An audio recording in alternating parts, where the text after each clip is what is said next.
ምዕራፍ 3 ግብዣው ቀጥሏል። ከምግቡም ሆነ ከመጠጡ ለሁሉም እንደየአቅሙና እንደየፍላጎቱ ቀረበ። ቢራ፣ ጠላ፣ ጠጅ፣ እንጀራ፣ የፈረንጅ ዳቦ፣ የአበሻ ዳቦ፣ አልጫ ወጥ፣ ጎመን ወጥ፣ ቀይ ወጥ፣ የበግ ጥብስ፣ አይብ፣ የበሬ ጥብስ፣ ሲቀለብ ከከረመ የጋራ ብሩ ሰንጋ፣ ቁርጥ። ዓለምሸትና የሬዲዮ ጋዜጠኛው ከብርቱካናማው ድንኳን ጀርባ በርጩማዎች ላይ ተቀምጠዋል። መካከላቸው ላይ ጠረጴዛ አለ።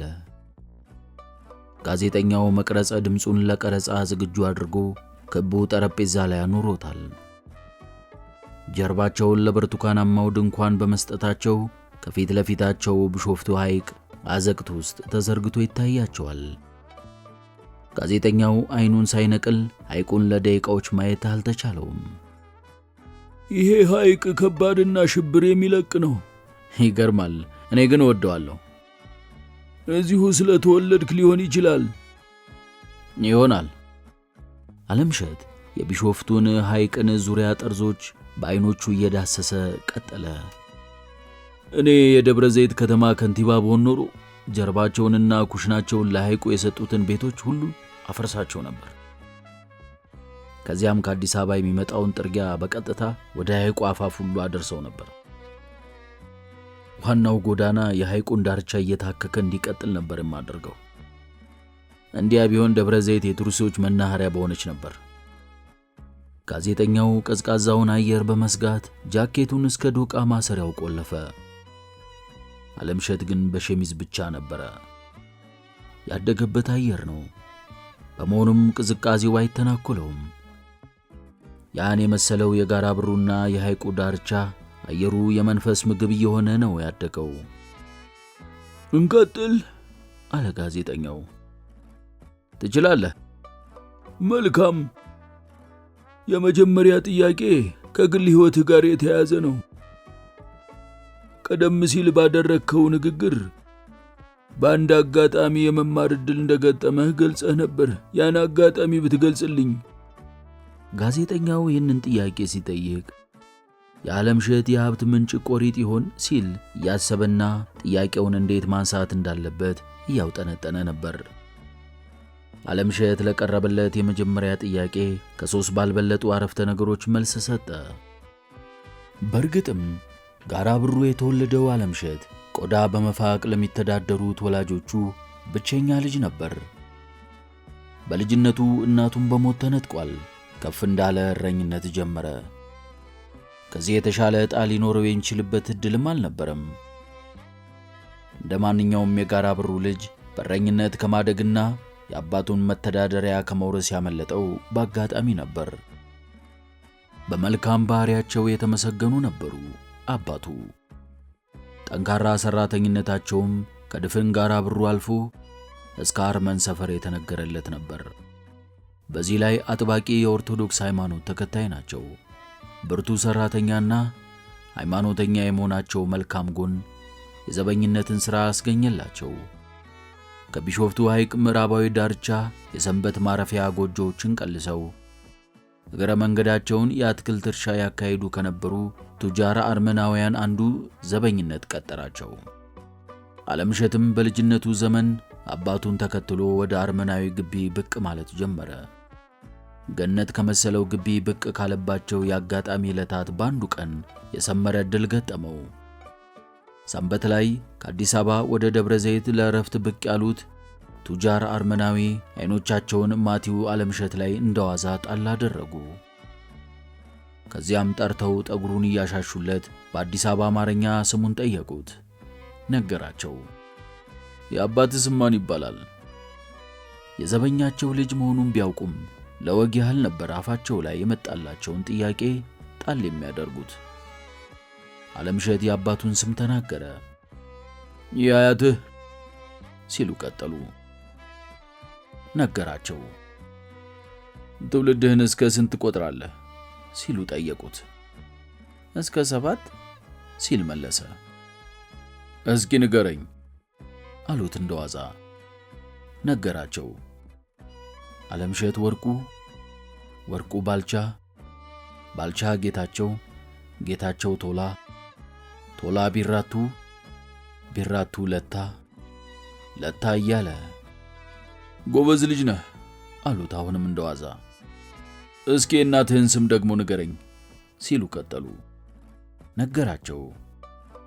የሸዋ ጌጥ ሀገሬ፣ ሀገሬ ገብረ ጻድቅ፣ ገብረ ጻድቅ ገብረ መድን፣ ገብረ መድን ወሰን የለህ፣ ወሰን የለህ አስፋቸው፣ አስፋቸው እያለ።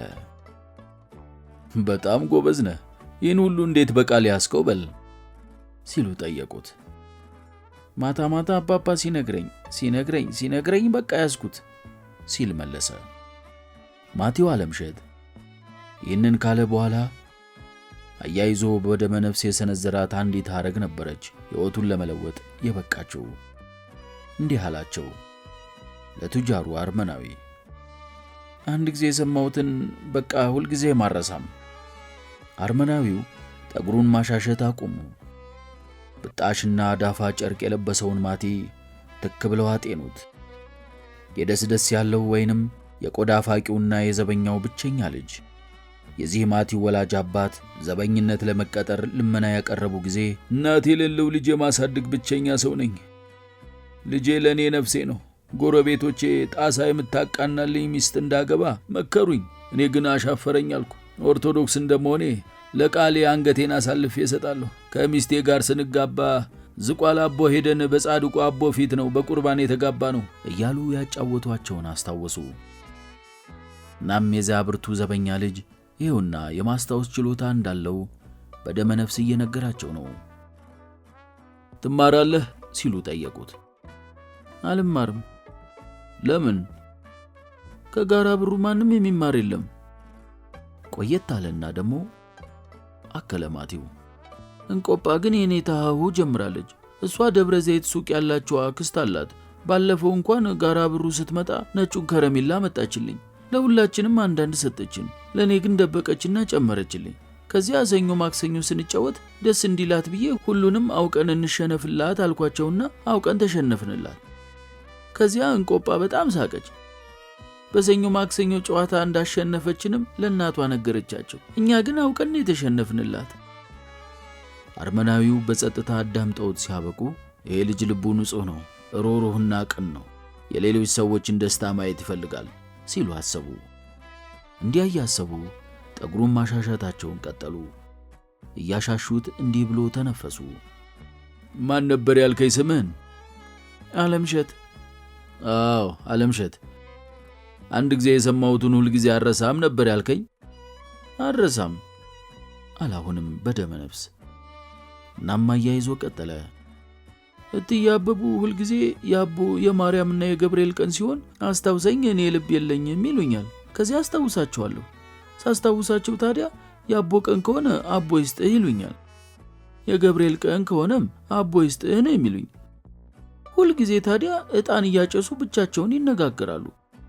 እኔም ዝም ብዬ አፋቸውን ስመለከት ወደ እኔ ዘወር ይሉና እርቦሃል ይሉኛል። ከራበኝም ማወላቸውና ቆሎ ይሰጡኛል። ካራበኝ ግን ጠግብ ያለው ብያቸው ወደ ቤቴ እሮጣለሁ።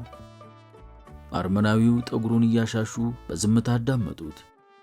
እናም ከዛ ልባቸው ጋር ተጨዋወቱ። ይህ ልጅ አሉት የአርመኑን ባህልና ልማድ በመርሳት ላይ ያለ ልባቸውን። ይህ ልጅ ጥቃቅን ነገሮችን ሁሉ ልቅም አድርጎ የማስተዋልና የማስታወስ ችሎታ ልዩ ችሎታ አለው። በዚህ ላይ ሩህሩህ ልብ አለው። አሁን የቆዳ ፋቂው ልጅ ውሸት አያውቅም። ከእትዬ አበቡ ቶሎ ለማግኘት ብሎ ሳይርበው ራበኝ አይልም። አርመናዊው ይህንን ለልባቸው አጫውተው ሲያበቁ ማቲውን መማር ትፈልጋለህ ሲሉ ጠየቁት። ማቲው ደብረ ዘይት እኮ ዘመድ የለኝም ሲል መለሰላቸው። እኔ አስተምርሃለሁ፣ ለቁም ነገር እስክትበቃ ድረስ እኔ ዘመድ እሆናለሁ። ማቲው መልስ አልሰጠም። ግራ በመጋባት ብቻ አይኖቹን አርመናዊ ቱጃር ላይ አቁለጨለጨ። አርመናዊው ጠጉሩን ማሻሸታቸውን እየቀጠሉ ነው። ከዮሴፍ ልጄ ጋር ስትገናኙ ስለምንድን ነው የምታወሩት ሲሉ ጠየቁት። አንድ ሁለት ቀን አብረው ሲጫወቱ ማየታቸውን አስታውሰው ስለምንም ሲል ፈጥኖ መልስ ሰጠ። አያያዘናም ቀጠለ። እሱ ይጠራኝና ብስክሌቱን ያስነዳኛል። 2 ጊዜ አስነድቶኛል። እኔ አስነዳኝ ሳልለው እሱ ራሱ ጠራኝና ንዳ አለኝ። እኔ ደግሞ በልቤ መንዳት ፈልጌ ስለነበር እሺ አልኩትና ነዳሁ። ከነዳሁ በኋላ አቦ ይስጥልኝ አልኩት። እሱም ሌላ ቀን አስነዳሃለሁ አለኝ። ያደፈ ብጣሽ ጨርቅ ብቻ ያጠለቀው ማቲ ትህትናው የቱጃሩን አርመናዊ ስሜት አናጋው። ሳያውቁት የእንባ ከረጢታቸው ቆጠቆጣቸው። ይህ ልጅ አሉት የአፍሪካዊቷን የአበሻ ምድር ለለመደ ልባቸው።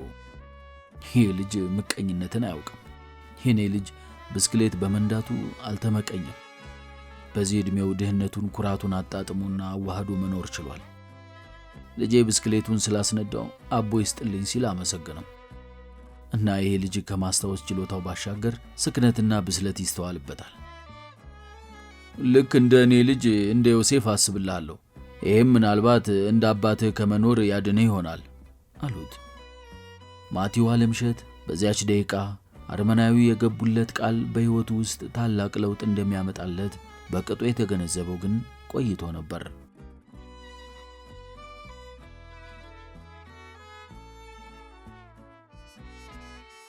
አለምሸት ከሽማግሌው ጋዜጠኛ ለቀረበለት የመጀመሪያ ጥያቄ ከ3 ባልበለጡ አረፍተ ነገሮች መልስ ሰጠ።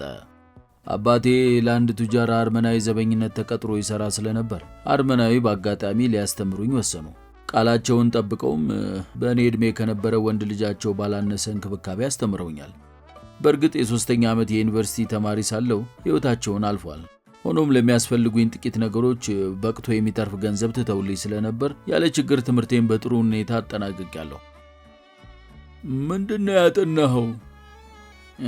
የመጀመሪያ ዲግሪን ያገኘሁት በኢንጂነሪንግ ነው ከአዲስ አበባ ዩኒቨርሲቲ። ከዚያም ወደ አሜሪካን ሀገር ሄጄ ከዱክ ዩኒቨርሲቲ በኢኮኖሚክስ 2ኛ ዲግሪን ይዣለሁ።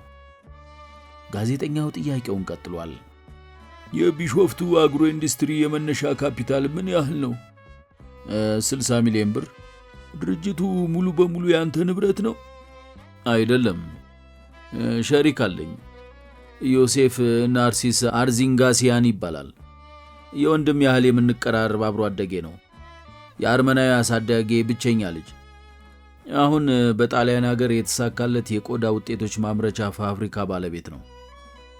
ሽማግሌው ጋዜጠኛ ራሱን ላይ ታች እየነቀነቀ ጥያቄውን ቀጠለ። ወጣትና የገበሬ ልጅ ሆነ ሳለ እንዴት የዚህን ያህል ካፒታል ባለ ንብረት ለመሆን ቻልክ? ወይስ ቱጃሩ አርመናዊ የወረሱ ሀብት ነበር? አለምሸት ፈገግ አለ። በውርስ ያገኘሁት ነገር የለኝም፣ ላገኝም አልችልም። ወንድሜና አብሮ አደጌ የሆነው ሸሪኬ እዚህ ያለው ፕሮጀክት ከማንቀሳቀሱ የሥራ ኃላፊነት ጋር የ20 በመቶ የአክሲዮን ድርሻ በስጦታ ስላበረከትልኝ ነው የድርጅቱ ባለቤት ለመሆን የበቃሁት። ጣሊያን ሚላን ላይ በአንድ መናፈሻ ውስጥ አረፍ ብለው በሽርክናቸው ዙሪያ የተወያዩባትን ያችን ደቂቃ አስታወሰ አለምሸት። በኢጣሊያ የተወደደውን ምርጥ ወይን ጠጅ እያጣጣሙ ከሰፊው ውይይት በኋላ ሁለቱ የቢሾፍቱ ልጆች በሞቀ ስሜትና ዮሴፍ በከፍተኛ ድምፅ ወዳጄ ሆይ ከዚች ደቂቃ ጀምሮ እኔና አንተ የሥራ ሸሪኮች ነን ነበር ያለው። የዓለምሸት ምላሽም በስሜት የተዋጠ ነበር። ያደረብኝን ደስታ መቆጣጠር አቅቶኛል። ታማኝና ሥራ ወዳድ ሸሪክ ማግኘትህን በሙሉ ልብ መን። በል እንነጋገር። ሁሉም ነገር ሕጋዊ መሆን አለበት። 60 ሚሊዮን ብር መነሻ ካፒታል ሙሉ በሙሉ በእኔ ይከፈላል። አንተ ሥራውን ታስኬደዋለህ። ለዚህ ምን ያህል የአክሲዮን ድርሻ ይበቃሃል? ዓለምሸት ሳያመነታ ነበር ምላሽ የሰጠው። ይሄ አያስጨንቀኝም የአገሬ ልጅ። ሊሆን ይችላል ዓለምሸት፣ ሆኖም የግድ መነጋገር አለብን። የንግዱ ዓለም ሕጉ ነው። ስለ $1,000,000 ነው እየተነጋገርን ያለ ነው። ዓለምሸት ጥቂት አሰበበት። ደሞዝ ይኖረኛል? ዋና ሥራ አስኪያጅ አንተ ነህ የምትሆነው። ስለዚህ በአገሩ ዋጋ መሠረት ደሞዝ ይኖርሃል። እንግዲያው ደሞዝ ብቻ ይበቃኛል ዮሴፍዬ። የለም ሲል ተቃወመው። ከደሞዝ ውጪ የአክሲዮን ድርሻ እንዲኖር እፈልጋለሁ። ይሄንን የምልህ ልጠቅምህ ፈልጌ አይደለም። የተሻለ የሥራ ውጤት የሚገኘው ግንኙነታችን በዚያ መንገድ ከሆነ ብቻ ነው ብዬ ስለማምን ነው። ምን መሰለ ዮሴፍ፣ ሆኖም ዮሴፍ እጁን አንስቶ አቋረጠው። ይህም በተመለከተ ከኔ በላይ ልታውቅ አትችልም። በቢዝነሱ ዓለም ተቀባይነት እያገኘ ያለ አሰራር ስለሆነ በቀጥታ ሐሳብህን ሰርዘው። እሺ መልካም አለ አለምሸት። የኔ ታላቁ ደስታ ገንዘብ ማግኘት እንዳልሆነ ልትረዳልኝ ይገባል።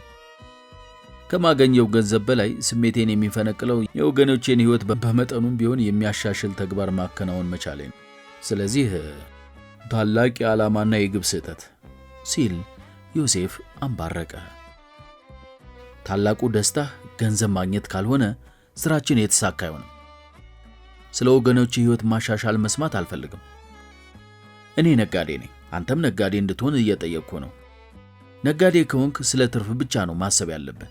ስለ ወገኖቹ የምታስብ ከሆነ የቢሾፍቱ አግሮ ኢንዱስትሪን ረስተህ የቢሾፍቱ ዲሞክራሲያዊ ፓርቲን እንድታቋቁም እመክርሃለሁ። ይህንም ብሎ ጮኸ። በዚህ ያልከው በዚያ የዓላማና የግብ ልዩነት የለውም። ለትርፍ ስንሰራ ህዝቡ በእግረ መንገዱ የግድ ይጠቀማል። ዮሴፍ እንደገና ክፉኛ ተቃወመ። በፍጹም እዚህ ላይ በግልጽ ሳንግባባ ስራ ልንጀምር አንችልም። እግረ መንገድ ህዝቡ ይጠቀማል የሚለው እምነትም ቢሆን አንዳንዴ አደገኛ ይሆንብሃል። ብቸኛ ግባችን ትርፍ ብቻ መሆኑን አረጋግጥልኝ። አለምሸት ሳቀ። አረጋግጬልሃለሁ።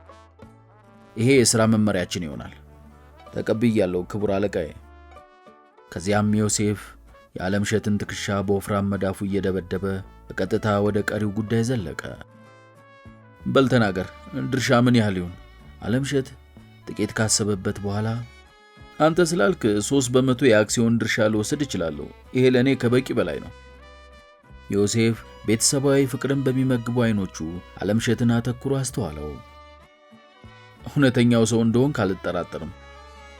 በተፈጥሮ የሰው የማትፈልግ ደግሞም ኩሩ ሰው ነህ። በልጅነት ዘመናችን ለአንተ አንድ ስጦታ ሳበረክትልህ ምንጊዜም አቦ ይስጥልኝ ትለኝ ነበር። ትህትና ፈጽሞ አይረሳኝም። ያንን ጠባይህንም ሳስታውስ ሁል ጊዜ አብሬህ ለመስራት እመኝ ነበር።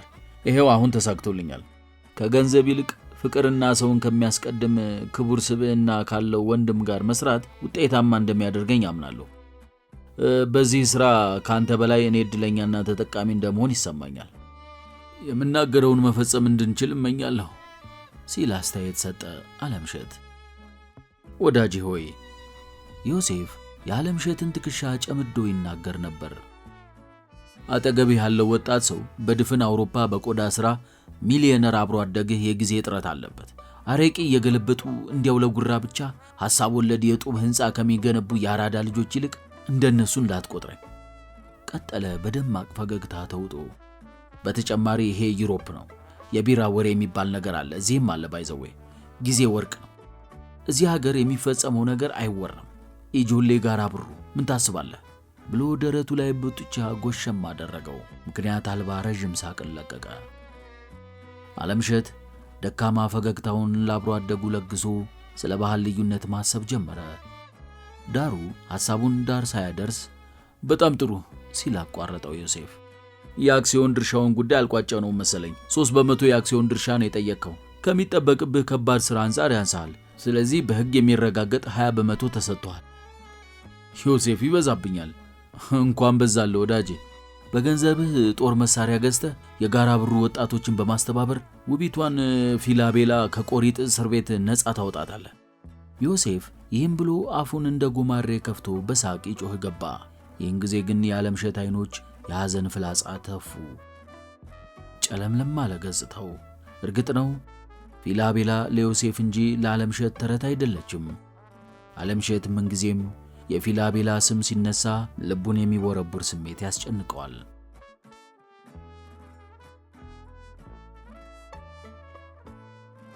ሽማግሌው ጋዜጠኛ ቀጠለ።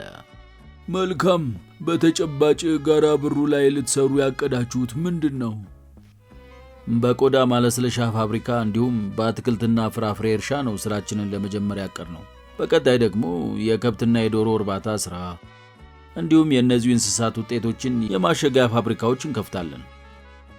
የምናለሰልሰውን ቆዳ ጥሬውን ከመላክ ባሻገር ደግሞ የቆዳ ውጤቶችን እዚሁ በማምረት የምስራቅ አፍሪካ ገበያን የመሸፈን አጭር የጊዜ እቅድ አለን። የዚህ አካባቢ ነዋሪዎች ከእናንተ ኢንቨስትመንት የሚያገኙትን ተጨባጭ ጥቅም ብታብራራልኝ። ባያሌው ተጠቃሚ ይሆናሉ እንጂ በቅድሚያ ጋራ ብሩ የኤሌክትሪክ ብርሃን ተጠቃሚ ትሆናለች። ንጹህ ውሃ ያገኛል የጋራ ብሩ ነዋሪ። ትምህርት ቤት የሚከፈትበትንም ሁኔታ እንፈጥራለን።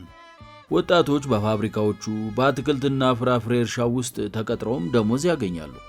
እንደማየው ከሆነ ሲል ጥያቄውን ሽማግሌው ጋዜጠኛ ቀጠለ። ጋራ ብሩ ላይ ምንም አይነት የመሰረተ ልማት አውታር አልተዘረጋም። መንገድ ሰርታችሁ የኤሌክትሪክ ኃይል ስባችሁ አዲስ ሥራ መጀመር ያዋጣችኋል። ምናልባት በአካባቢው በመወለድ ወገናዊነት ተሰምቶ እንዳይሆን ጋራ ብሩ ላይ ኢንቨስት የማድረግ ቁርጠኝነት ያደረብህ ስለሚያዋጣን ነው የገባንበት ሲል መለሰ አለምሸት። በመሰረቱ መነሻው ካፒታል ሙሉ በሙሉ የሸሪኬ መሆኑንም ገልጬልሃለሁ። ስራው የማያዋጣ ከሆነ ለጽድቅ ብሎ ገንዘቡን ለማፍሰስ የሚነሳ ኢንቨስተር ሊኖር አይችልም። የአካባቢውን የከብት ሀብትና የመሬቱን ለምነትም ሸሪኬ የኔን ያህል ያውቃል። ከዚያም ባሻገር በአጭር ጊዜ ወደ ትርፍ መስመር እንደምንመጣ በጥናት አረጋግጠናል። የጋራ ብሩ ወጣቶችን ተዘዋውሬ ሳነጋግር በተደጋጋሚ ስምህን በማንሳት ለአንተ ያላቸውን ክብርና አድናቆት ይገልጻሉ።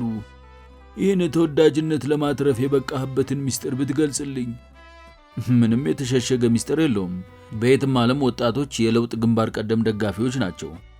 ጋራ ብሩን የሚያሻሽልና የሚለውጥ መልካም ነገር ይዤ መምጣቴን ስለተረዱ ነው ስለኔ በጎውን የነገሩህ። የውጭ ሀገር ኢንቨስተሮችን ለመሳብ ከመንግስት ምን ይጠበቃል ብለህ ታምናለህ? በቅድሚያ ሀገራችን በተፈጥሮ ሀብት የታደለች መሆኗን፣ ጠንካራ ሰራተኛና ርካሽ የሰው ኃይል እንዳለን፣ ለአካባቢው ገበያ አማካይ መሆናችንን ኢንቨስተሮች እንዲያውቁ ማድረግ ይገባል። አፍንጫችን ስር ያሉት ግብጽና ኬንያ የደረሱበትን ደረጃ ብንመለከት ምናልባት በኢትዮጵያዊነታችን ልናፍር እንችላለን። ተፈጥሮ በሰጣት ሀብት ላይ እንቅልፏን በመለጠጥ ላይ ያለች ብቸኛ ሀገር ይህችው የኛ ኢትዮጵያ ሳትሆን አትቀርም። የዚህ ዋነኛ ምክንያቱ ምን ይመስልሃል? በጉዳዩ ዙሪያ ውይይትና ጥናት ሊደረግበት ይገባል። ሀገር ወዳድ ምሁራንና መንግስት በቅርብ መነጋገርና መስራት ይጠበቅባቸዋል። የኢትዮጵያ ሕዝብ ጠንካራ ሰራተኛ ነው ብለህ ታምናለህ? በትክክል። በእርግጥ የአያሌ ክፉ ባህሪያት ሰለባ መሆናችንን በግልጽ መነጋገር ይጠበቅብናል። በሀገራችን ያለን ፍቅርም የምንናገረውን ያህል አይደለም። ወሬ ተለምዷል። ምቀኝነት ስር ሰዷል። ፈጣን እድገት ያለማየታችን ምክንያቱ መንግስት ነው ህብረተሰቡ? ሁለቱም አካባቢ ችግር አለ ሲል መለሰ አለምሸት። እንደኔ እምነት የኑሮ ለውጥና እድገት ሲባል እያንዳንዱ ዜጋ መኪና እንዲኖረው ማድረግ መቻል አይደለም። የሰዎች ጭንቅላትና የህብረተሰባችን ባህል ማደግ አለበት። የመንግስት ተሿሚዎች አካባቢም ከፍተኛ ችግር አለ። የአቅም እጥረት ይታያል። ይሄ እንደ ዋዛ መታየት የሌለበት ጉዳይ ነው።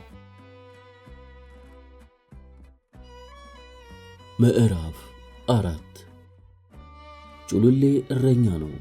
የቀዩን ሸረሪት ከብቶች ያግዳል። የድካሙን ዋጋ ሆዱን በመሙላት ነው የሚፈጽመው። ለነገሩ ጩሉሌ ይህንን በማግኘቱ እድለኛ ነው። እናት የለው አባት፣ እድሜው ከ15 ባይበልጥም ቁመቱ እንደ ማሽላ ተመዟል። መጠሪያ ስሙ ተረስቷል። ሁሉም ጩሉሌ ነው የሚሉት። ደቃቃ አይኖቹ እንደ ጩሉሌ ናቸው። በዚህ ላይ ጮሌ ነው።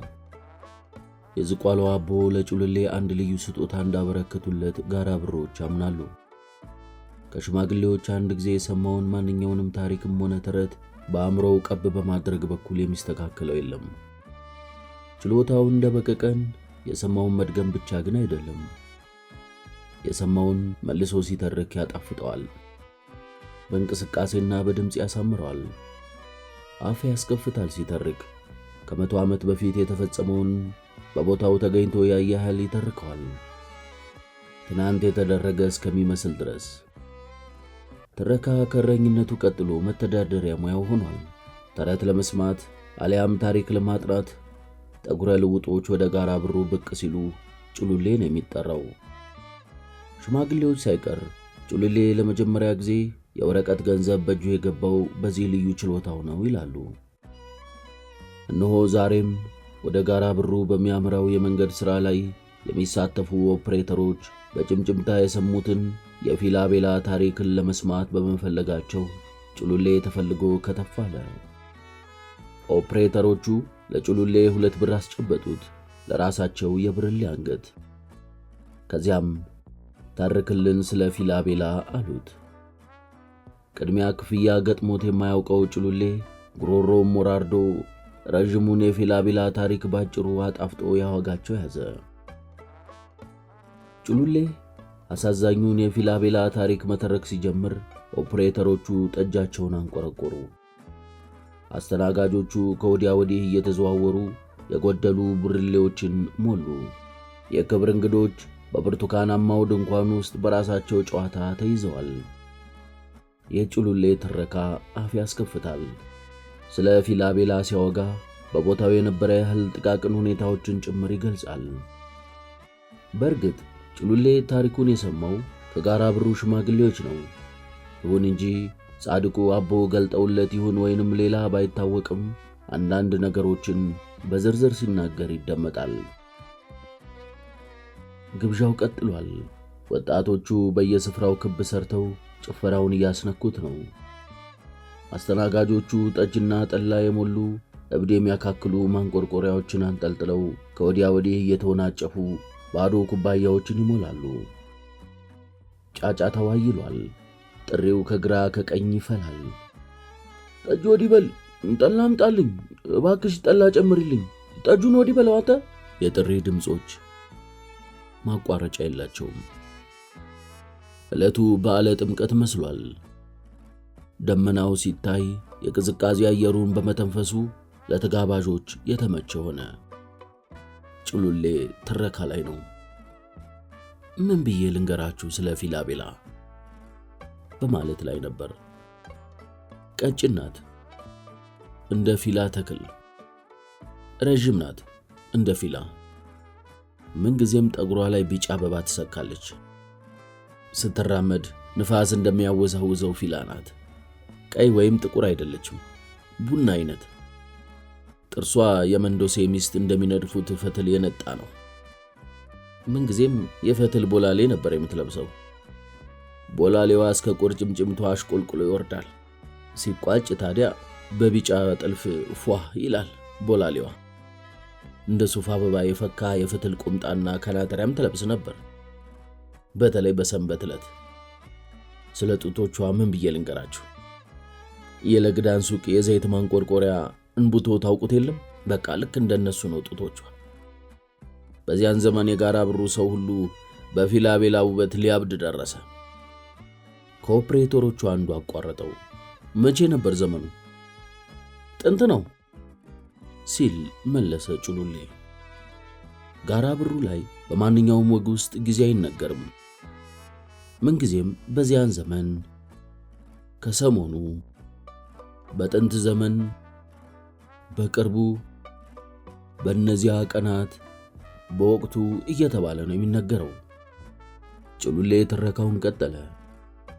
በዚያን ዘመን የጋራ ብሩ ኮበሌ ሁሉ በፊላቤላ ውበት ሊያብድ ደርሶ ነበር። በአይን ያውጣሽ ተባለች። ከቤት ብቅ ስትል ቱ የማይልባት አልነበር። የፊላቤላ ውበት መቼም ታይቶና ተሰምቶ አይታወቅም። ጠይም አበባ ነበረች። መች ውበቷ ብቻ! ማሰቢያዋ ከ7 ሊቃውንት ይስተካከላል። ድምጿ እንደ መሰንቆ ዜማ ነው። አይኖቿ ልክ እንደ አቦ ጠበል ጥርት ያሉ። አይ ፌላ ውበት ንግሥት! ስትራመድ ከኋላዋም ሆነ ከፊት የሚያያት ይደነዝዛል። የራሱ ሊያደርጋት አቅም የሌለው ደግሞ መፈጠሩን ይጠላል፣ እድሉን ይረግማል። ፊላቤላ 15 ዓመት ሲሞላት ወላጆቿ ለአንድ የደብረ ዘይት ባለልኳንዳ ሊድሯት ወሰኑ።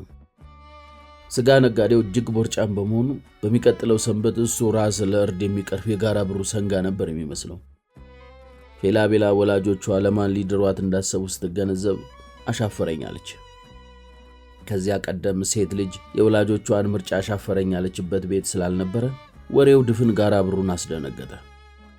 ኧረ ከዚያም በላይ ወሬው በድፍን ቢሾፍቱ፣ በድፍን ዋጂቱ፣ ደሞም ከዝቋላ እስከ የረር ተራራ፣ ከባቦ ጋያ እስከ ሆራ አርሰዲ፣ ከጨለቅለቅቱ እስከ ሆራ ኬሌሎ ተወራ። ውቢቷ ፊላ ትጇሩን ባለልኳንዳ አላገባም አለች ተባለ። የወሬው መስፋፋት ቦርጫሙን ስጋ ነጋዴ እልህ ውስጥ ጨመረው። ቁጭት አደረበት። ይህችን ቄጤማ በእጄ ካላገባው እኔ ጫካ አይደለሁም አለ። ጫካ ነው ስሙ። በእርግጥ ከልሁና ከቁጭቱ በላይ ፍቅሩ አንድዶታል። በቅድሚያ የፊላቤላን ወላጆች በገንዘብ ሊደልል ነበር የሞከረው። እሷ ካልፈቀደች እኛ ምን እናድርግህ አሉት። አንድ ልጃቸው በመሆኗ ይሳሱላታል። ሞቼ እገኛለሁ ብሎ እሪ አለባቸው። እንግዲያው ቦርጭህን ቀንስና ተመለስ፣ ያን ጊዜ ቀልቧ መለስ ካለላት አሉት። ጫካ በዚህ ሳያስማማ ቀረ። ቦርጩ ክብሬና ኩራቴ፣ ከሰው መቀላቀያ ካራባቴ፣ ሰንጋ የነዳው ቤተ መንግሥት ስገባ መሞገሻዬ፣ ከክብር ዘበኞች ጋር መፎካከሪያዬ ቦርጬ፣ በድካም ያካበትኩት የወገቤ የወርቅ ቀለበት ብሎ አሻፈረኛል። የፊላቤላ ወላጆች ደግሞ እንግዲህ እሷ ቦርጭህን የጠላችውና ልንረዳህ አንችልም አሉት።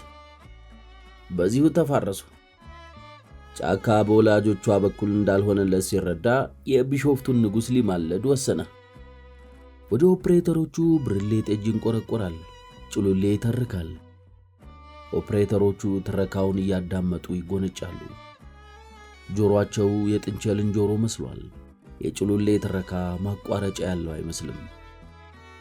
ግን ደግሞ ጭሉሌ ረዥሙን ትረካ ባጭሩ ነው የሚተርከው። ምክንያቱም ገንዘብ ከፍለው የሚያስተርኩ ሌሎች ይኖሩ ይሆናል። ዛሬ ገበያው የደራ መሆኑን አልተጠራጠረም። ጭሉሌ ትረካውን ቀጥሏል። ስጋ ሻጩ ንጉሱን ለማግኘት በቀጥታ ጋራ ብሩ መጣ። ቀዩን ሸረሪት ሊማጸን 3 ሰንጋ እየነዳ መጥቶ ገቢ ካደረገ በኋላ እያለቀሰ አቤቱታውን አቀረበ። ቀደም ሸረሪት የጫካን ልመና በጥሞና ካዳመጠች በኋላ ይሄ ከኔ አቅም በላይ ስለሆነ የቢሾፍቱን ንጉስ ላማክር ብላ በቀጠሮ መለሰችው። ጫካ ቀጠሮውን ጠብቆ ሲመጣ ንጉሱ ራሱ በቀዩዋ ሸረሪት ልቦና አእምሮ ውስጥ በመንፈስ ጠልቶ ጠበቀው። እስኪ በል ጉዳይህን ግለጽ አለው ንጉሱ። ስጋ ሻጩ ግንባሩን ወለሉ ላይ አሳስሞ እንባውን እያዘረበረበ የደረሰበትን በደልና ጭንቀት ሁሉ ተናዘዘ። ፊላቤላ ለኔ ሕይወት ወይንም ሞት ናት። ያለ እርሷ ልኖር አይቻለኝም። እርሷ ግን በቦርጬ ምክንያት ልታገባኝ ሳትፈቅድ ቀርታለች። እርጉዝ ፈረስ እንደምመስል መናገሯንም ጎረቤቶቼ ነገሩኝ። ይሄ ግን ስሜን ለማጥፋት ሆነ ተብሎ የሚነገር ነው። ቦርጬ ለኔ ኩራቴ ነው፣ ክብሬ ነው። ደሞስ ባለልኳ እንዳሆኜ ያለ ቦርጭ ብታይ ሰው ምን ይለኛል? ስጋ ነጋዴ ሆኜ ሳለ ቦርጭ ባይኖረኝ ስግብግብ መባል አይደለምን? ለውቢቱ ፊላ ይህንን ሁሉ ስትሰማ እንደ ንብልትና ደፍ ትደርሳለች ነው የሚባለው። በዚህ ላይ እርጉዝ ፈረስ የሚለው ንግግሯ ምን ማለቷ ነው? ይሄ በእርግጥ ከፊላ አንደበት የወጣ ነው ወይስ እንደኔው ባለልኳ እንዳይሆኑ ምቀኞቼ በሷ እያስታከኩ እየሰደቡኝ ይሆን? ይህንን ሳስብ ላብድ ደርሳለሁ። የቢሾፍቱ ንጉሥ ሆይ፣ በመዝሙሮ እንደተጠቀሰው ለእርሶ የሚሳነው የለምና ፊላቤላ ሚስቴ ትሆን ዘንድ ያድርጉልኝ። ከዚህ ባሻገር እርሶ ዘንድ በግንባር ከቀረብኩ ላይ ቀር በሀብቴ ላይ ሀብት ይጨምሩልኝ ዘንድ ለምናለሁ። እንደኔው ስጋ ሻጭ የሆኑትን ጎረቤቶቼን ከስረትና ውድቀት ደግሞ በዓይኔ በብረቱ ለማየት እንድበቃ ያድርጉኝ። ጫካ ማመልከቻውን አቅርቦ እንዳበቃ የቢሾፍቱ ንጉሥ በቀይዋ ሸረሪት አንደበት በኩል በጎርናናና በወፍራም ድምፅ አስገመገመ። የጠየቅከው ቢፈጸምልህ ታመልከኛለህ? አመልክዎታለሁ ጌታዬ። የታዘዝከውን ሁሉ ትፈጽማለህ? እፈጽማለሁ ጌታዬ። ለቃል ማረጋገጫ በደም ትፈርማለህ? እፈርማለሁ ጌታዬ። ከዚያም በሥርዓቱ መሠረት ወዲያውኑ ጥቁር ቄብ ዶሮ ከጥቁር ቢላ ጋር ለስጋ ሻጩ ቀረበለት። ተነስ አለው ንጉሡ። ጫካ ከተንበረከከበት ተነስቶ ቆመ። በእኔ ስም በቢላዋው የዶሮዋን አንገት በዝግታ ገዝግዘህ በጥሰው፣ በዝግታ ሲል ንጉሡ አዘዘው። ጫካም የተባለውን አደረገ። የጥቁሯ ቄብ ዶሮ እሪታ በረታ። ጫካ ጫጩቷን ቶሎ አርዶ ቢገላግላት በወደደ። ትእዛዙ ግን በዝግታ የሚል ነበር። ምክንያቱም ጫጩቷን በፍጥነት ማረድ ስቃዩን ይቀንስለታል። ስለዚህ ጫጩቷ ስቃዋ እንዲበረታ ስለሚፈልግ ጫካ በቢላዋ እየገዘገዘ የጫጩቷን የስቃይ እሪታ ያዳምጥ ገባ። በመጨረሻ ግን ሞተች። ጫካ በግራ እጁ የዶሮዋን አንገት፣ በቀኝ እጁ በደም የተለቀለቀ ቢላዋ እንደያዘ ቆሞ ትእዛዝ ይጠብቅ ጀመር። እጆቹ በደም ተበክለዋል። የንጉሡ ድምፅ አስገመገመ።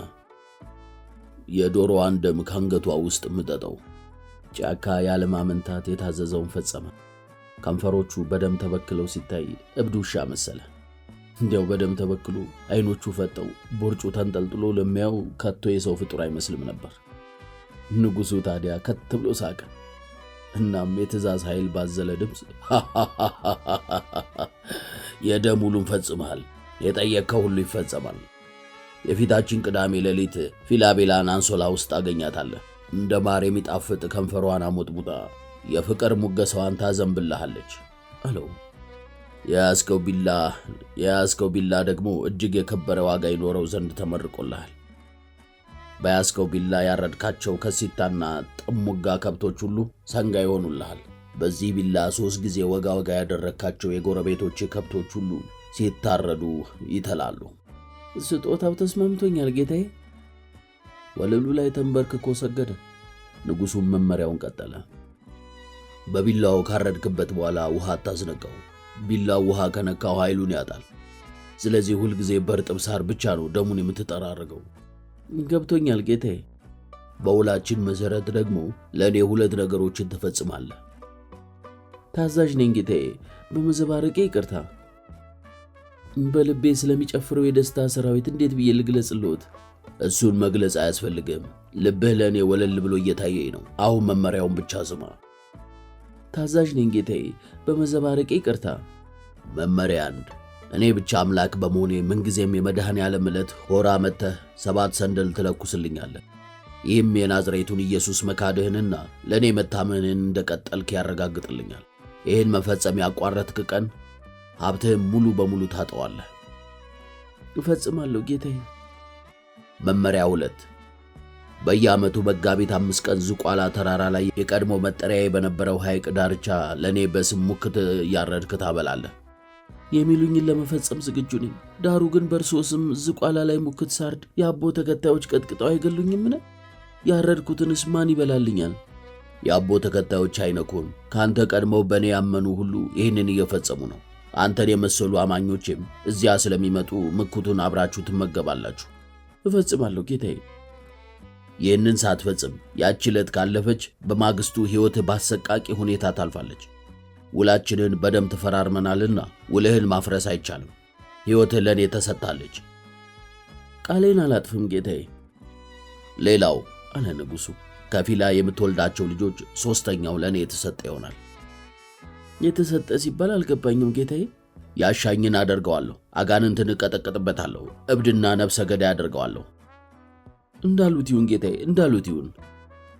ሥጋ ሻጩ ከቆሪጥ ጋር ያደረገውን ውል ከፈጸመ በኋላ ጥቁሯ ቢላዋ በኮባ ቅጠል ተጠቅልሎ በናጫ ገመድ ታስሮለት ተሸኘ። ከመሰናበቱ በፊት ግን በደንቡ መሠረት ከሚያገኘው ሀብት ለቀዩ ሸረሪት ምንጊዜም አረባርብ ግብር እንደሚያገባ ቃል ገባ። ይህንን ማድረግ ተገቢና ጠቃሚ ነበር። ምናልባትም በሕመም አሊያም በሌላ በከባድ ምክንያት ዓመታዊ የንጉሡ ግብር ሳይገባ ቢቀር በቀዩዋ ሸረሪት በቀር ምሕረትና ልመና ማቅረብ የሚችል የለም። ስለዚህ ቀዩዋን ሸረሪት አጥብቆ መያዝ እንደሚገባ ሁሉም ያምናሉ። ግን ምን ያደርጋል፣ ጫካ ከፊላቢላ ጋር ትገናኛለህ በተባለበት ቅዳሜ ሌሊት ተገላቢጦሽ ገጠመው። ሰንበት ማለዳ የጫካ አገልጋዮች የመኝታ ክፍሉን ከፍተው ሲገቡ ፊላቤላን አቅፎ ሳይሆን ጥቁር ቢላ ደረቱ ላይ ተሰክቶ አፉን ከፍቶ ሞቶ ተገኘ።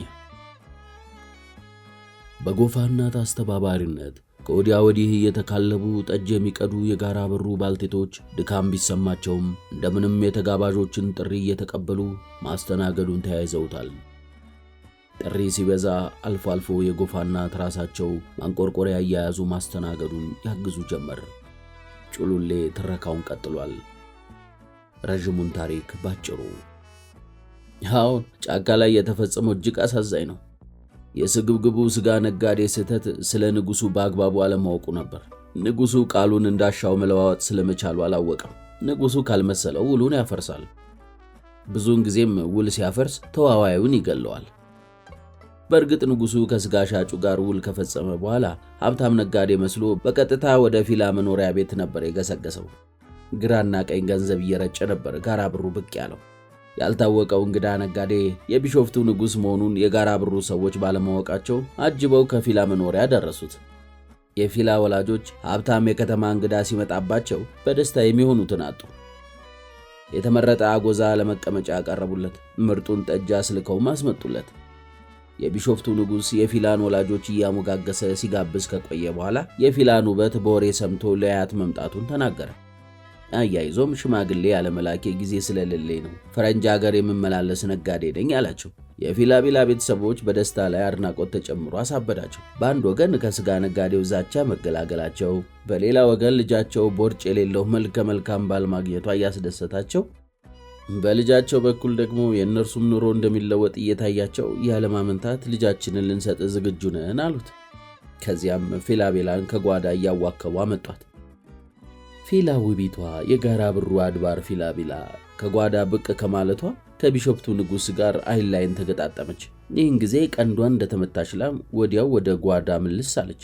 አባትና እናቷ ደንግጠው ተከተሏትና ምን ሆነሻል ሲሉ አጣደፏት። አይኑ ይቀፋል አለች። አባትና እናቷ በንዴት እሳት ሆኑ፣ በምክርም አባበሏት። ባል ሲመጣ ቦርጩ በዛ፣ አይቀፈፈኝ እያልሽ ቆመሽ ልትቀሪ ያምርሻል ሲሉ በቁጣ ወረዱባት። የፊላ እናት በተለይ እንባቸውን እያዘሩ ልጄ ገደልሽኝ፣ ከዚህ ወዲያ ሕይወት የለኝም፣ አምላክ ይህንን ባለጸጋ ይላከልሽ ከዚያ ስጋ ሻጭ ሊያድንሽ ነውና ለእኔ ስትይ ተስማሚ፣ ካልሆነ ግን ወደ መቃበሬ ሄድልሻለሁ ሲሉ እያለቀሱ ተማጸኗት። ለእናቷ ከፍተኛ ፍቅር ያላት ፊላ የወላጅ እናቷን ባባባት። የእናቷን ልመና ሻፈረኝ ማለት ተስኗት የእሽታ ቃሏን ሰጠች። የቢሾፍቱ ንጉሥም ፊላቤላን ሲመለከት በውበቷ ተማርኮ አይኑ ተጎልጉሎ ሊወጣ ደረሰ። በዚያው ቅጽበትም ከጫካ ጋር ያደረገውን ውል ሰርዞ ለራሱ ሊያደርጋት ወሰነ። ነገር አላብዛባችሁና የቢሾፍቱ ንጉሥ የፊላቤላን ወላጆች አግባብቶ በአንድ ሳምንት ጊዜ ሰርግ ደግሶ በክብር አግብቷት ወደ አዲስ አበባ ይዟት ይሄድ ዘንድ ፈቀዱለት። ይህንን ፍቃድ ባገኙ ማግስት ግን ፊላቤላ ድንገት ከጋራ ብሩ ተሰወረች። ታሪኩ እንዲህ ነው። ፊላቤላን እንዲያገባ በተፈቀደለት በማግስቱ ቆሪጥ በቢሾፍቱ ሐይቅ ዳርቻ ከፊላ ጋር መናፈስ እንደሚፈልግ ገለጸ። ወላጆቿም ገና ያልመሸ በመሆኑና የተከበረ የመሰላቸውን ሰው ላለማሳፈር ጭምር የጠየቀውን ፈቀዱለት። ቆሪጥና ፊላቤላ በሐይቁ አፋፍ ዳር በዝግታ እርምጃ ወዲያ ወዲህ እያሉ ይናፈሱ ጀመር። ሐይቁ አያምርም አላት ንጉሡ በመካከሉ። እኔ አልወደውም፣ ያስፈራኛል ስትል መለሰች ፊላ። ውስጡን ብታየው ግን በወደድሽው። አንተ የታየው ትለዋለች ፈገግ ብላ። እኔማ መኖሪያ ቤቴ ነው ተባለ እንዴ? ቆሪጥ አጎትህ ነዋ። ቆሪጥ አይደለም ስሙ፣ የቢሾፍቱ ንጉሥ ነው። አለች ፊላ። ሀብታም ያደረገ እሱ መሆን አለበታ። እኔ እንኳን ደክሜና ለፍቼ ነው የከበርኩት። ግን አንቺ የቢሾፍቱ ንጉሥ ሀብት ቢሰጥሽ አታመልኪውም? ፊላ ፊቷን አጨፈገገች። ቆሪጥ የሚባል ነገር የለም። የቀዩ አሸረሪት የማስፈራሪያ ተረት መሆኑን በላይ ነግሮኛል ትለዋለች። ማን ነው በላይ? አባቴ። አባትሽ እየቀለደ ነው እንደዛ ያለሽ። አባቴ አይቀልድም ባክህ። አንቺ ግን የቢሾፍቱ ንጉሥ መኖሩን አታምኝም? አይቼው አላውቅም። እሱም ባታየው ምልክቱን አላየሽም? ለምሳሌ ምን? ቅጣት ሲፈጽም፣ ሀብት ሲሰጥ፣ ሀብት ሲነሳ፣ ሌላም እሱ ሁሉ ውሸት መሆኑን ነግሮኛል አባቴ። ይህን እየተባባሉ አፋፍ ላይ ካለ ጠፍጣፋ ድንጋይ ላይ አረፋሉ። የቢሾፍቱ ንጉሥ አሁን ምልክት ቢያሳይሽስ አላት። ምን አይነት ምልክት? ለምሳሌ ከሐይቁ ውስጥ 2 የወርቅ ዙፋኖች ብቅ ብለው ወደኛ ቢመጡና እኛን አሳፍረው ሐይቁን እየዞሩ ቢያስጎበኙንስ? ፊላ ከት ብላ ሳቀች። የቤተ መንግሥት ተረት አውሪ ነበርክ እንዴ አንተ? ትቀልጂ ፊላ። አልቀለድኩም እኮ። እንግዲያውስ እንወራረድ አላት ኮስተር ብሎ። ምን ቸገረኝ አለችውና የወርቅ ዙፋኖቹ ከታዩ ከዛሬ ጀምሮ ሚስት ሳይሆን አገልጋይ ሆናለሁ። ዙፋኖቹ ካልታዩ ግን ሚስትነቴን ጭምር አታገኝም። ልብ ካለ በዚህ እንወራረድ አለችው። ተስማምቻለሁ አለ ንጉሡ ፈጥኖ። እየቀለድኩ አይደለም አለች የዋሃ ፊላ። እኔም የመሬን ነው። ኋላ እንዳይቆጭህ ግን ግዴለሽም ፊላ። እንዴት ነው ዙፋኖቹ እንዲወጡ የምታደርገው አለችው ፈገግ ብላ። የሀብት ዓለም ጥሪ የተባለውን የቢሾፍቱ ንጉሥ መዝሙር ስዘምር የወርቅ ዙፋኖቹ ይወጣሉ። መዝሙሩን አስደምጠኛ ታዲያ እያለች ቀለደችበት። የቢሾፍቱ ንጉሥ መዘመር ጀመረ። እንደሚባለው የቆሪጥ ድምፅ ከፍ ያለ ስለነበር ድፍን የጋራ ብሩ ሰዎች በየቤታቸው ሆነው መዝሙሩን ሰምተውታል። በመሆኑም እሱንም እስከ ዛሬ ድረስ መዝሙሩ በጋራ ብሩ ሕፃናት ዘንድ ይዘመራል። በወቅቱ መዝሙሩን በቃላቸው የያዙት ሕፃናት ብቻ ነበሩ። ሕፃናት መዝሙሩን ለሕፃናት እያወረሱት እስከ ዛሬ ደርሷል። መዝሙሩ በሕፃናት ብቻ ሊዘመር የበቃበት ሚስጥር ግን እስከ ዛሬ ማንም ሊያውቅ አልቻለም። ጭሉሌ ትረካውን ጋብ ሲያደርግ ከኦፕሬተሮቹ አንዱ ቆሪጥ መዝሙር አለው እንዴ ሲል ጠየቀ። አሁን መዝሙሩን መስማት ትፈልጋላችሁ? እስኪ ዘምረው አሉት እንደዋዛ። ጭሉሌ ጉሮሮውን ሞራርዶ በአንድ ትንፋሽ ወጣው። ኪሎ አካኪሎ ቢሎ አባቢሎ ለሶረን ወሰራ ጀማ ባቢሎ ቀሃ አካኪሎ ለፈንዙ ፈንዚራ እያመኑ የካዱት የራቁት ቃጢራ ተመልሰው ማረኝ ማረኝ ማረኝ አሉት ማረን አባሆራ። ኪሎ አካኪሎ ቢሎ አባቢሎ ቁጥሬ ቆጠራ ጌታው ሀብታምነት ለብዙ ዘመናት ተቀምጦ ባደራ ነግሷል ለማኝነት ቢሾፍቱና ሆራ። ኪሎ አካኪሎ ቢሎ አባቢሎ ፈጫሳ ሲጠራ ጀግና ሰው ጠፋ እንጂ ፈሪን የማይፈራ የቢሾፍቱ ንጉሥ ነዋይን ሊዘራ ሳይታክት ሲደውል ሳይደክም ሲጣራ ይሄው ዘመን ባጀ ሰው ሆይ እንደፈራ ጀማ አባቢሎ ቀሃ አካኪሎ ለፈንዙ ፈንዚራ የሰው ልጅ ሆይ ስማ አትዋልል አትፍራ ልቦናህ ካመነ አንጎልህ ከሰራ ጸጋ ያለብሰሃል የጅማው ዝየራ ስርዓት ግን አትጣስ ሌሊት ስታጓራ ፈንዛ ብለህ ጀምር አብቃ በፈንዚራ ሶራ ብለህ ተነስ ጨርሰ በወስራ ከዋውረዋው ብለህ ሰንዝር ጥቁር ካራ ቃሉን አይዘነጋም የንጉሥ አሞራ። ጭሉሌ ዘምሮ ሲያበቃ ኦፕሬተሮቹ ከፌዝ ፈገግታ ጋር እርስ በርሳቸው ተያዩ። በልቀጥል ትረካውን የወርቅ ዙፋኑ ታዲያ ከሐይቁ ወጣ እንዴ? ትረካውን እንዲቀጥል የቆመበትን አስታወሱ። ጭሉሌ ሳያመነታ ምላሽ ሰጠ። ያለ ጥርጥር ንጉሥ የሀብት ዓለም ጥሪ የተባለውን የራሱን መዝሙር ማነብነብ ሲጀምር 2 የወርቅ ዙፋኖች ከቢሾፍቱ ሐይቅ እምብርት ወጥተው በቅድሚያ እንደ ጀልባ እየተንሳፈፉ ቀጥሎ ደግሞ ሐይቁን ለቀው እንደ አሞራ እየበረሩ ፊላቤላና ቆሪጥ ማለቴ የቢሾፍቱ ንጉሥ ወደ ተቀመጡበት የገደል አፋፍ ገሰገሱ።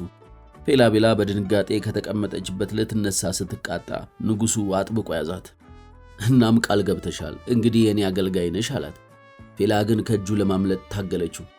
ንጉሡ ታዲያ በከፍተኛ ድምፅ ደገመባት።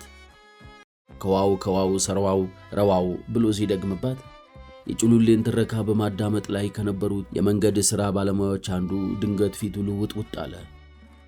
የግሬደሩ ኦፕሬተር ነበር። ጠጅ የሞላ ብርሌው ከእጁ ክንብል ብሎ ወደቀ። ወዲያው 2-3 ጊዜ በከባዱ አሳለው። እጁ ይንቀጠቀጥ ጀመር። በሚንቀጠቀጥ እጁም መሐረቡን ለማውጣት ይታገል ገባ። አልቻለም። አብረውት የነበሩት የሥራ ባልደረቦቹ ተደናግጠው ሊረዱት ሞከሩ። ኦፕሬተሩ ግን በአንድ አፍታ በላብ ተጥለቅልቆ ታየ። ደራሽ ዝናብ የወረደበት ያህል በላብ የራሰ ግንባሩን እንደምንም በመሐረብ ጠራረገው። ዳሩ ግን ትንፋሽ እያጠረው ነበር። መናገር ጭምር ተሳነው። እንደምንም ተጣጥሮ መተንፈስ የቻለው ወጋኝ የምትል ቃል ብቻ ነበር። ከዚያ በኋላ ወገቡ ላይ በቆንጨራ እንደተመታ የማሽላ ጥንቅሽ ሙሉ በሙሉ ለሁለት እጥፍ ብሎ በግንባሩ ተደፋ። በዛች ደቂቃ የጠጅ ማንቆርቆሪያ ይዘው በአቅራቢያው ያልፉ የነበሩ አንዲት አሮጊት የዘካርያስን መውደቅ በማየታቸው የጆሮን ታምቡር በሚሰረስር ድምፅ ኡኡታቸውን ለቀቁት።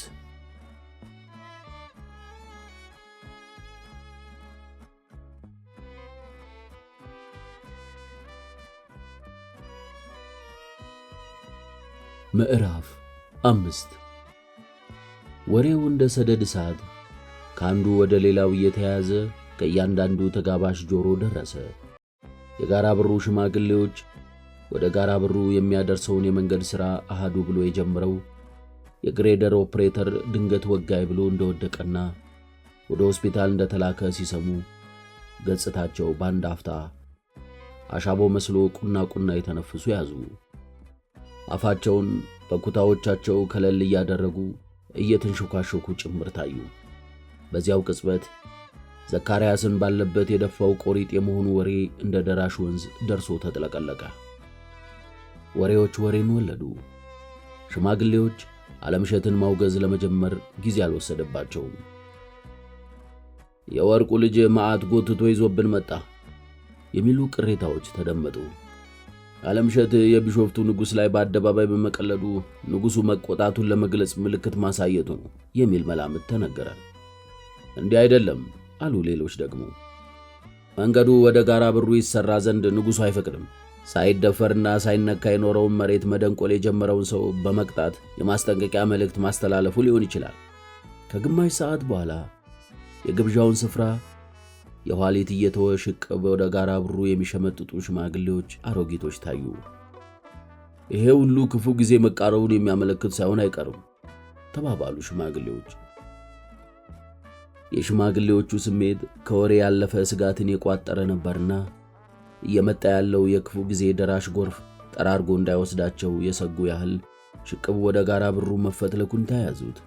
አንዳንዶቹም ቀይዋ ሸረሪት የንጉሡን ቁጣ ታበርድ ዘንድ ሰንጋ ይዘን እንለምናት ሲሉ ሐሳብ አቀረቡ።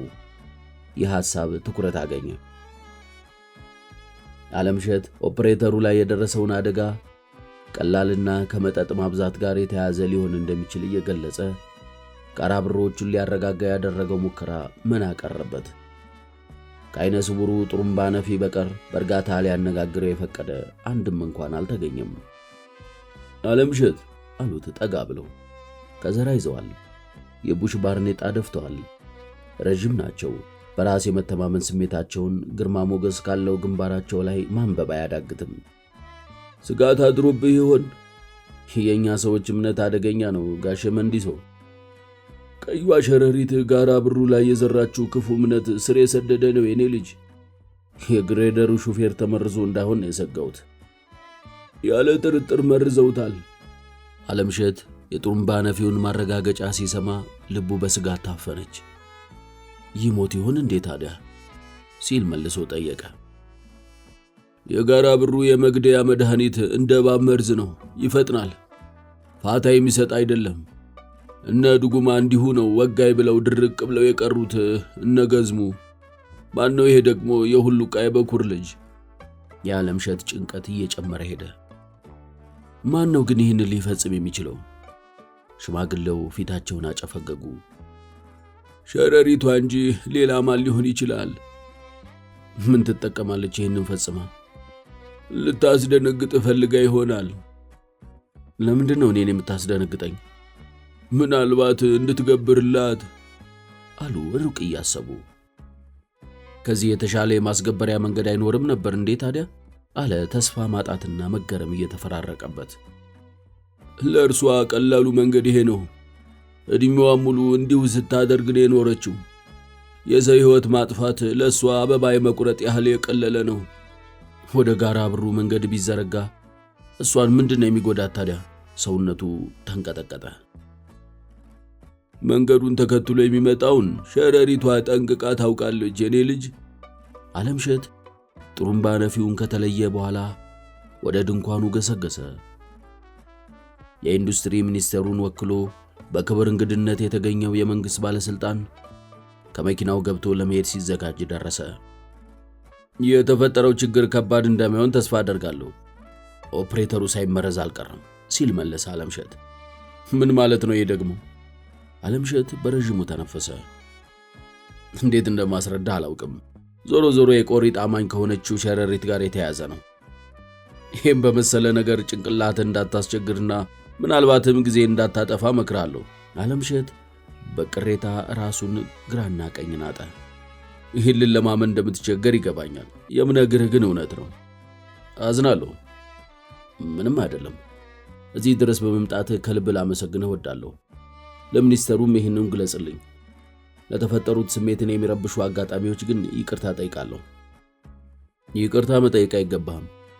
ሁሉም በመልካም ሁኔታ እንደተጠናቀቀ ነው የሚሰማኝ። በርትተህ ህልምህን እንደምታደርግ አምናለሁ። አመሰግናለሁ። ማን ነው ስሟ? እንቆጳ።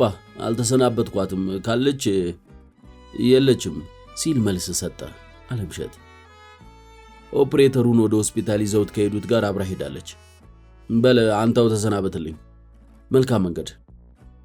ከሩብ ሰዓት በኋላ ዓለምሸት ላንድ ሮቨር ዲስከቨሪ መኪናውን አስነስቶ ወደ ቢሾፍቱ ሆስፒታል በረረ። እንደደረሰም እንቆጳን አስጠርቶ ዘካርያስ ያለበትን ሁኔታ ጠየቃት። ተዳክሟል አለችው። ምንድን ነው የሆነው? ተመርዟል። ሆዱን እያጠቡለት ነው። ጊዜው ለዓይን ያዝ ማድረግ ጀምሯል። የዋቢ ሸበሌ የመንገድ ሥራ ተቋራጭ ሥራ አስኪያጅ ድንገት ወደ ዓለምሸት መጥቶ እንደ ቡችላ ለቅሶ ለጆሮ በሚሰለች ድምፅ ጭንቀትና ብሶትን ቀላቅሎ ይጮህበት ጀመረ። ላነጋግር እፈልጋለሁ አቶ ዓለምሸት። ይሄ የሕይወትና የሞት ጉዳይ ነው። አሁን እንደምሰማው ይሄ ደብረ ዘይት የሚባለው ሀገር መተት የሞላበት ነው። ሰራተኞቼ ሁሉ በመርዝ እንዲገደሉብኝ እኔ አልሻም። ነገ የኔ ተራ መሆኑ አይቀርም። አቶ ዓለምሸት እኔ ደግሞ የልጆች አባት ነኝ። 2 ፍሬ ሴት ልጆችና አንዲት ቆንጆ ሚስት ያለኝ ሰው ነኝ። ሰርቼ ልጆቼንና ሚስቴን ማቀፍ እንጂ ችግር ውስጥ መግባት አልፈልግም። የተፈጸመውን ሁሉ ዘርዝሬ ለተቋራጩ ባለቤት ነገውኑ ነግረዋለሁ። አሊ አብዱል መጂድ ይህንን ጉዳይ አይታገሱትም። ውላችን እንዲቋረጥ ነገውኑ እንዲያዙ አደርጋለሁ። አሊ አብዱል መጂድ እንዲህ አይነት ጣጣ ውስጥ አይገቡም። አለምሸትና ስራ አስኪያጁ ገና ከመነሻው መግባባት ያልታየበት ውይይት ውስጥ ገቡ። የመንገድ ሥራ ተቋራጭ ስራ አስኪያጁ ስሜታዊ በመሆኑ ከአንደበቱ ለሚወጡት ቃላት ፍጹም ሳይጠነቀቅ ቀረ። አሊ አብዱል መጂድ ትርፍ የሚፈልጉ ነጋዴ በመሆናቸው ጠጅና ጠላ ውስጥ መርዝ እየጨመሩ ያለ ምክንያት ሰው በሚፈጁ ማህበረሰብ ውስጥ ገብቶ መስራት አይሹ። ጠንቋይና ሰይጣን የሞላበት ሀገር መሆኑን ነግራቸዋለሁ። መተተኛ ህዝብ ነው። ሰራተኛዬን መርዘውታል። ምን ማለት ነው ይሄ አቶ አለምሸት? ምን እናድርጋቸው? እኛ ባለሙያዎች ነን። እነዚህ ሰዎች ፍጹም ጭራቆች ናቸው፣ ጨካኞች ናቸው። አለምሸት ግንባሩን ጨብድዶ እጁን ብድግ አድርጎ አቆመው። ለመሆኑ የምትናገረውን ታውቀዋለህ? ግልጽ ነው። ምን ምስጢር አለው? መተተኛ ህዝብ። ስማኝ አቶ ኃይለማርያም፣ በዚህ መንገድ መናገር እንድታቆም አሳስባለሁ። የጋራ ብሩ ሰዎች አንተ እንዳመጣልህ እንደምትናገረው ጭራቅና ጨካኞች አይደሉም። ህዝቡን ሰውን መርዞ የመግደል ልምድም የለውም። ወንጀል ተፈጽሞ ሊሆን ይችላል። ወንጀሉ እንዴት ተፈጸመ? ስራ አስኪያጁ በበኩሉ አቋረጠው። ሰራተኞች አንድ ባንድ ተመርዘው እንዲያልቁ አልሻም።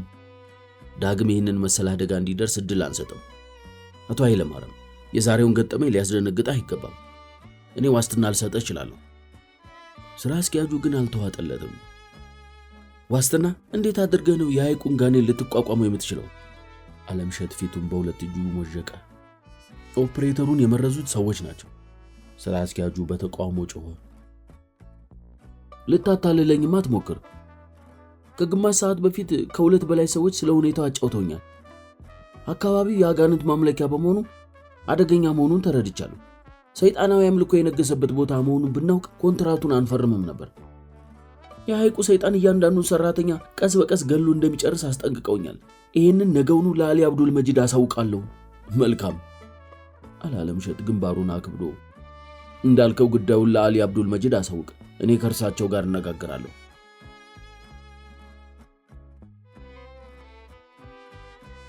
ለአይን ያዝ ባደረገው ምሽት እንቆጳና አለምሸት እንደተከዙ ለደቂቃ ያህል ጨለማ ውስጥ ተቀመጡ።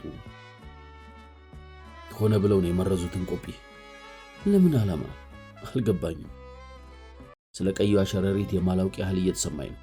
የቆሪጥን መኖር ብቻ ሳይሆን የማድረግ አቅም ጭምር እንደዋዛ ሳይሆን ከልብ ማመን አለብን። እንቆጲ ቆሪጥን ስንነቀው ኖረናል።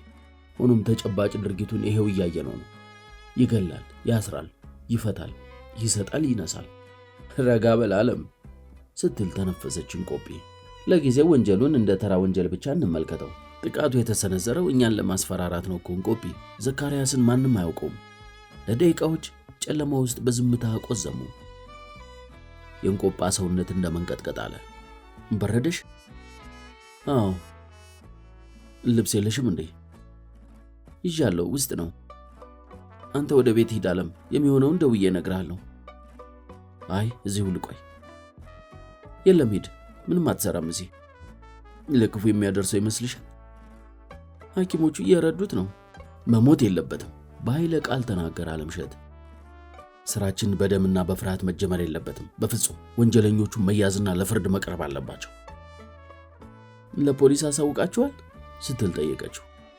አዱኛና ራርሶ ወደ ፖሊስ ሄደዋል። እንደገና ብርዱ ክፉኛ ናጣትና አስነጠሳት። ልብስ ደርቤ እንቆጲ። ሂድ አንተም፣ በቃ እደውልልሃለሁ። መልካም